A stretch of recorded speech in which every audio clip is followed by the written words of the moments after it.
একটার দিকে missile lock নেবে নেবে আমরা আঘাতপ্রাপ্ত ইজেক্ট করছি ইজেক্ট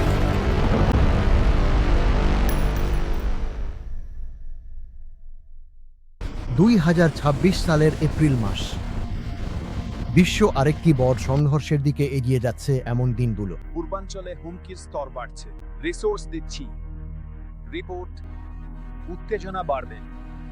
শত্রু দেশের হৃদয়ে এমন পাহাড়ি এলাকায় যেখানে যে কোনো মুহূর্তে মৃত্যু লুকিয়ে আছে, একজন আমেরিকান বিমান বাহিনীর অফিসার একা পড়ে গেছেন। আমেরিকান সেনাবাহিনীর F-15 যুদ্ধবিমান ইরানে গুলি খেয়ে ভেঙে পড়ার ঘটনা শুধু একটা দুর্ঘটনা ছিল না, বরং আধুনিক ইতিহাসের সবচেয়ে জটিল ও নাটকীয় উদ্ধার অভিযানের সূচনা ছিল।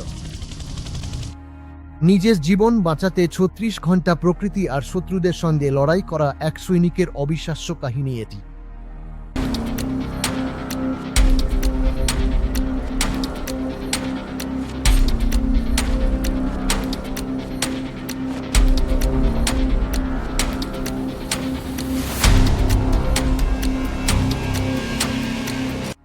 তৃতীয় তারিখ শুক্রবার, আমেরিকার F-15 স্ট্রাইক ঈগল বিমানটি ইরানের আকাশ সীমায় প্রবেশ করে।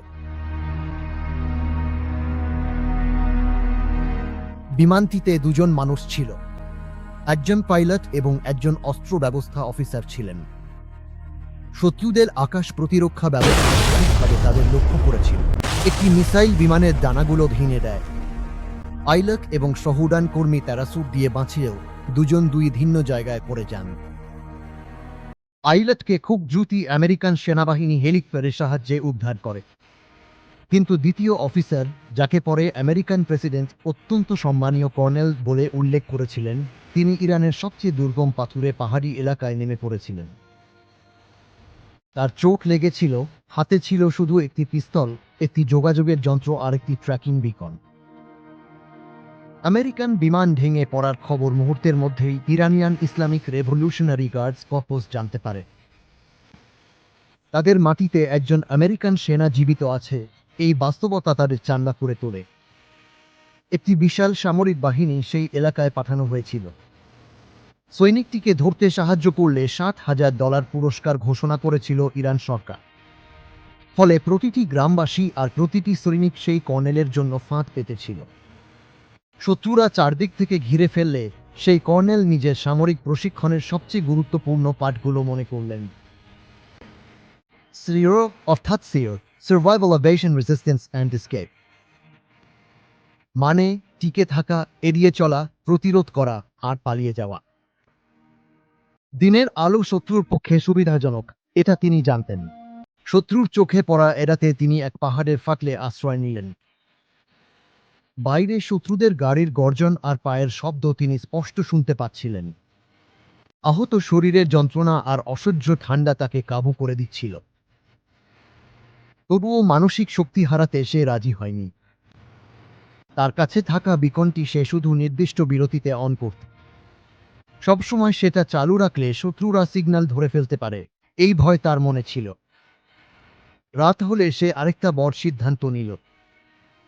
এই গিরিখাতে বসে থাকলে উদ্ধার কাজ অসম্ভব হয়ে যাবে। রেডিও সিগন্যাল আরও পরিষ্কার পেতে আর হেলিকপ্টারগুলো যাতে তাকে দ্রুত খুঁজে পায়, তার জন্য উঁচু জায়গায় যেতে হবে। চোটের কথা না ধেড়ে জীবন বাজি রেখে সে সেই পাহাড়ের চূড়ার দিকে হামাগুড়ি দিয়ে উঠতে শুরু করল। সমুদ্রপৃষ্ঠ থেকে প্রায় 7,000 ফুট উচ্চতায় একটা পাহাড়ি ঢালে ছিল সেই কঠিন যাত্রা।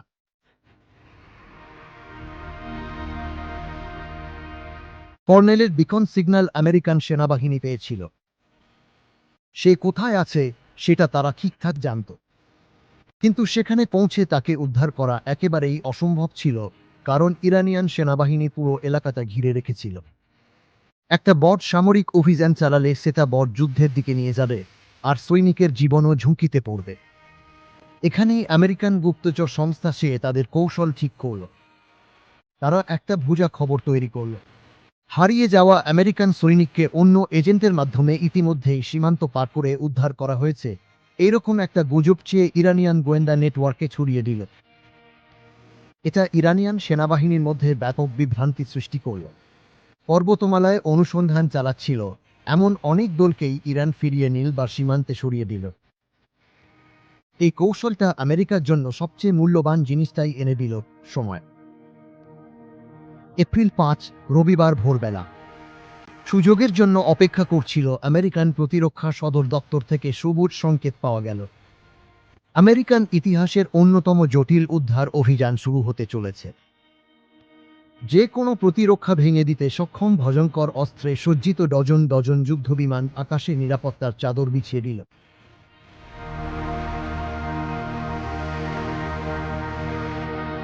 প্রয়োজনে বোমা হামলা চালিয়ে শত্রুদের নিশ্চিহ্ন করতে তারা প্রস্তুত ছিল। ইসরায়েলি সেনাবাহিনীর গোপন গোয়েন্দা তথ্য এই অভিযানে শক্তি যোগায়। স্পেশাল ফোর্সেস কমান্ডোরা সেই 7,000 ফুট উঁচু পাহাড়ি উপত্যকায় নেমে এলেন। 36 ঘন্টার নিঃসঙ্গতা আর নরক যন্ত্রণার পর আহত অবস্থায় অবশ হয়ে পড়া সেই বিমানবাহিনীর কর্মকর্তাকে তারা খুঁজে পেলেন। প্রাথমিক চিকিৎসা দেওয়ার পর তারা দ্রুত তাকে ফিরিয়ে নিয়ে যাওয়ার জন্য প্রস্তুতি নিলেন। কিন্তু ঘটনাগুলো সেখানেই শেষ হয়ে যায়নি।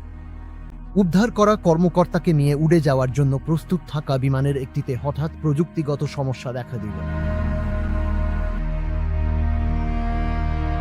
সময় এখানে খুবই মূল্যবান। ইরানিয়ান সেনাবাহিনী যে কোনো মুহূর্তে সেখানে পৌঁছে যেতে পারে। বিমানটি শত্রুদের হাতে পড়ে না যাওয়ার জন্য আমেরিকান সেনাবাহিনী সেটিকে সেখানেই বিস্ফোরণে উড়িয়ে দেয়। এরপর সবাই কাছের আরেকটি বিমানে উঠে আকাশে উড়ে গেল। রবিবার ভোরে এই খবরটা সারা বিশ্ব জানল। আমরা তাকে নিরাপদে ফিরিয়ে এনেছি, সম্পূর্ণ সুরক্ষিতভাবে। একজন মানুষের জীবনের জন্য একটি দেশ কতটা মূল্য দেয় তার সবচেয়ে বড় উদাহরণ হিসেবে এই ঘটনাটি ইতিহাসে জায়গা করে নিয়েছে।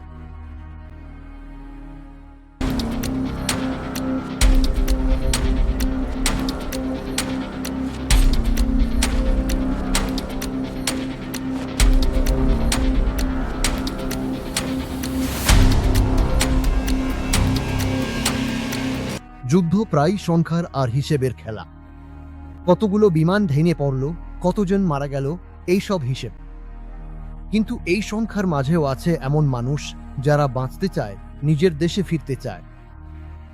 ইরানের সেই 7,000 ফুট উঁচু পাহাড়ের হিমশীতল ঠান্ডা আর ভয়ের মধ্যে ওই কর্নেল শুধু নিজের অস্ত্রই আঁকড়ে ধরেননি, বরং এই দৃঢ় বিশ্বাসও আঁকড়ে ধরেছিলেন যে তিনি একা নন, কেউ না কেউ তাকে খুঁজে বের করবেই।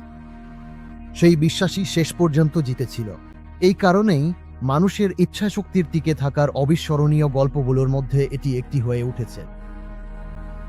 সেফ অ্যান্ড সাউন্ড, এটা চিরকাল টিকে থাকবে।